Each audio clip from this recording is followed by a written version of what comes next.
আগামী রবিবার ১লা ডিসেম্বর মার্গশীর্ষ অমাবস্যার দিন পারলে সন্ধেবেলায় চুপচাপ পুড়িয়ে দিন এটি।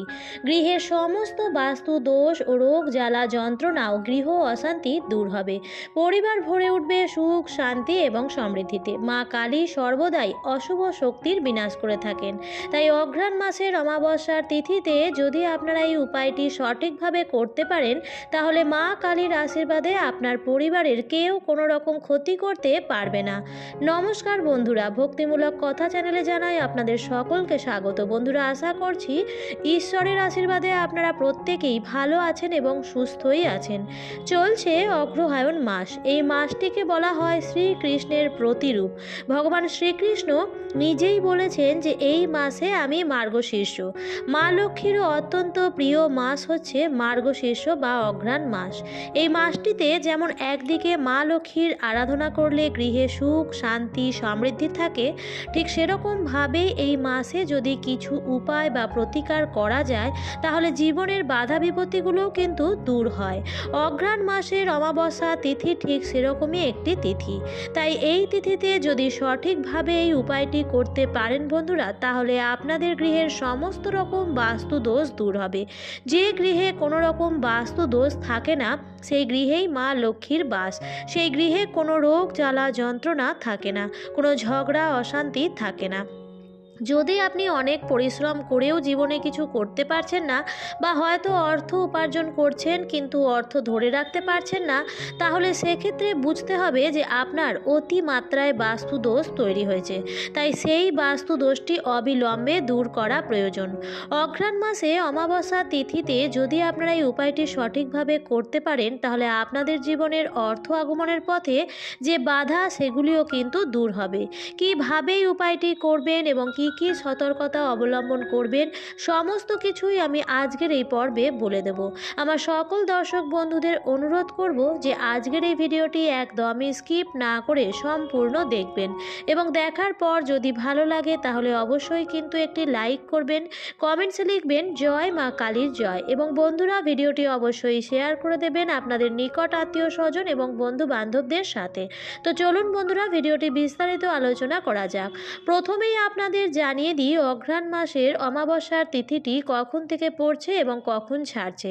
যদিও পঞ্জিকাতে আগামী রবিবার অর্থাৎ 1লা ডিসেম্বর অমাবস্যা দেখাচ্ছে, কিন্তু অমাবস্যাটি কিন্তু শনিবার দিন সকাল 9:54 থেকে, অর্থাৎ আগামী 30শে নভেম্বর 2024 বাংলার 14ই অগ্রহায়ণ 1431 আগামী শনিবার অমাবস্যা তিথি পড়ছে 9:54 থেকে, এবং অমাবস্যা তিথি থাকবে রবিবার অর্থাৎ 15ই অগ্রহায়ণ 1431 ইংরেজির 1লা ডিসেম্বর 2024 রবিবার দিন সকাল 11:17 পর্যন্ত। সেই হিসেবে কিন্তু শনিবারের রাত্রি যেটি হচ্ছে সেদিনই কিন্তু অমাবস্যার নিশি পালন হবে। তবে অমাবস্যার যে ব্রত উপবাস, সেটা আপনারা রবিবার দিনও করতে পারেন।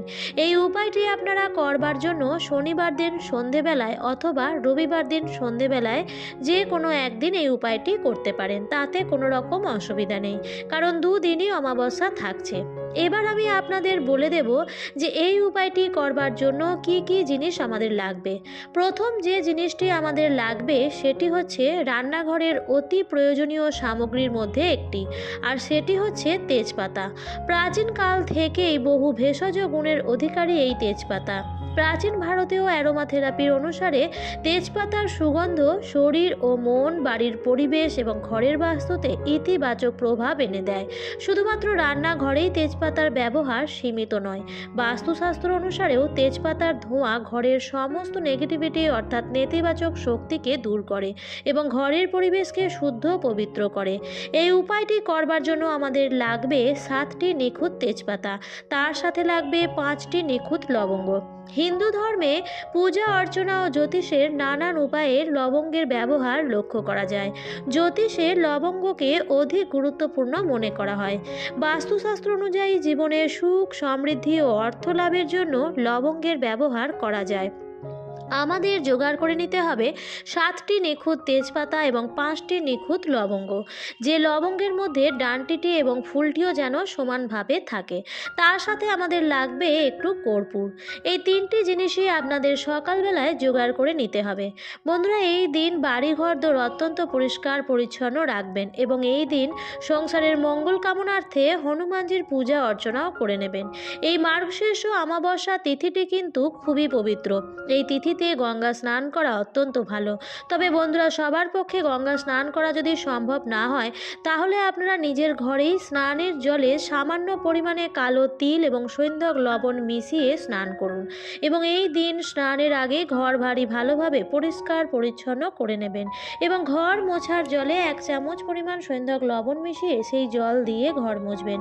এবং যেহেতু স্নানের আগেই ঘর বাড়ি পরিষ্কার পরিচ্ছন্ন হয়ে যাচ্ছে, তাই স্নানের পর অবশ্যই গোটা ঘরে গঙ্গার জল ছিটিয়ে দেবেন। এতে করেও কিন্তু অশুভ বা নেতিবাচক শক্তির প্রভাব সারা ঘরে পড়ে থাকলে তা খুব সহজেই দূর করা সম্ভব। এবং স্নান সেরে আপনার ঠাকুর ঘরে মা কালীর পূজা অর্চনা করতে কিন্তু ভুলবেন না। আপনার ঠাকুরের সিংহাসনে মাতৃশক্তির যে রূপেরই বিগ্রহ বা পট থাকুক না কেন, তাতে একটি জবা ফুলের মালা নিবেদন করবেন। মাকে একটি নতুন ওড়না পরিয়ে দেবেন। আপনার সাধ্যমতো নৈবেদ্য সাজিয়ে দেবেন এবং মায়ের সামনে প্রদীপ, ধূপকাঠি, ধুনো ইত্যাদি জ্বালিয়ে দেবেন। তারপর একটি ছোট পাত্রে আপনি 7টি তেজপাতা, 5টি লবঙ্গ এবং কর্পূর মায়ের চরণের কাছে রেখে দেবেন। তারপর যেভাবে আপনি নিত্য পূজা করেন সেইভাবেই করে নেবেন এবং তারপর ঠাকুর ঘর ছেড়ে দেবেন।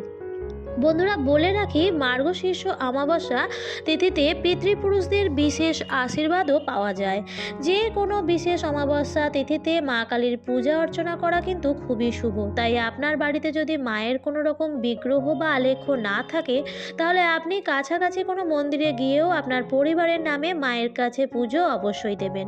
এবং বন্ধুরা, 7টি তেজপাতা এবং 5টি লবঙ্গ এবং কর্পূর আপনার ঠাকুরের সিংহাসনে মায়ের চরণের কাছেই রেখে দেবেন। বলে রাখি বন্ধুরা, মার্গশীর্ষ অমাবস্যা তিথিতে গঙ্গা স্নান এবং দানে অধিক পুণ্য অর্জন হয়। তাই যদি আপনার বাড়িতে কেউ কোনো কিছু প্রার্থনা নিয়ে আসে, তাহলে তাকে খালি হাতে ফেরাবেন না। আপনার সাধ্যমতো তাকে সাহায্য করুন এবং আপনি চাইলে তাকে সামান্য পরিমাণে অন্ন, বস্ত্র বা অর্থ দান করতে পারেন। তাহলেও অধিক পুণ্য অর্জন হয় এবং আপনার জীবনের যে বাধা বিপত্তিগুলি আছে সেগুলিও কেটে যায়। এরপর এই কাজটি করবেন সন্ধ্যাবেলায় যখন আপনারা নিত্য সন্ধ্যা দিতে যাবেন, তখন আপনারা ধূপ প্রদীপ জ্বালিয়ে ঠাকুরের আরতি করে নেবেন। এরপর আপনার ঠাকুর ঘরে যদি কোনো ধুনুচি থাকে, তাহলে তো অত্যন্ত ভালো। সেই ধুনুচির মধ্যে আপনি দিয়ে নেবেন 7টি তেজপাতা, 5টি লবঙ্গ এবং কর্পূর। সেটিকে জ্বালিয়ে ভালোভাবে পুড়িয়ে নেবেন। বন্ধুরা, এই তেজপাতা পোড়ালে অবশ্যই একটি ধোঁয়া তৈরি হবে। সেই ধুনো দিয়ে প্রথমে আপনি ঠাকুর ঘরের সমস্ত দেবী দেবতার উদ্দেশ্যে আরতি করে নেবেন এবং তারপর আপনার ঘরের যে কটি রুম আছে, প্রত্যেক কটি রুমের মধ্যে ভালোভাবে ধোঁয়াটি দেখাবেন এবং যখন দেখাবেন তখন ঘরের জানালা দরজাগুলি কিছুক্ষণের জন্য বন্ধ করে রেখে দেবেন এবং দেখবেন ধোঁয়াটি যেন বাড়ির সর্বত্র কোনায় কোনায় ভালোভাবে যায়।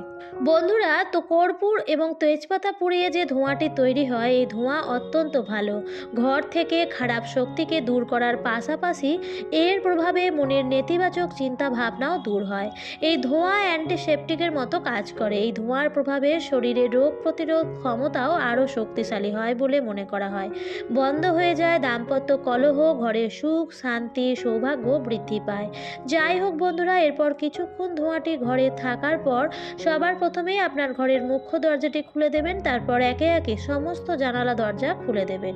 এছাড়াও বন্ধুরা, পরিবারের কোনো ব্যক্তির ওপর যদি কোনো রকম নজর দোষ লেগে থাকে, তাহলে 1 মুঠো পরিমাণ কালো সর্ষে এবং 5টি শুকনো লঙ্কা নিয়ে সেই ব্যক্তির ওপর অ্যান্টি ক্লকওয়াইজ 7 বার ঘুরিয়ে আগুনে পুড়িয়ে দিন। অনেক সময় বাচ্চাদের মধ্যে এই সমস্যাটি দেখা যায়। তারা বাইরে বেরোনোর পর ঘরে আসার পর তারা কান্নাকাটি করে বা কিছু খেতে চায় না। এই উপায়টি তাদের করে দেখবেন, তাদের সমস্ত অশুভ নজর কেটে যাবে। এছাড়াও আরও ভালো ফল পাওয়ার জন্য এই উপায়টি পরপর 5টি বা 7টি মঙ্গলবার ও শনিবার করতে থাকবেন।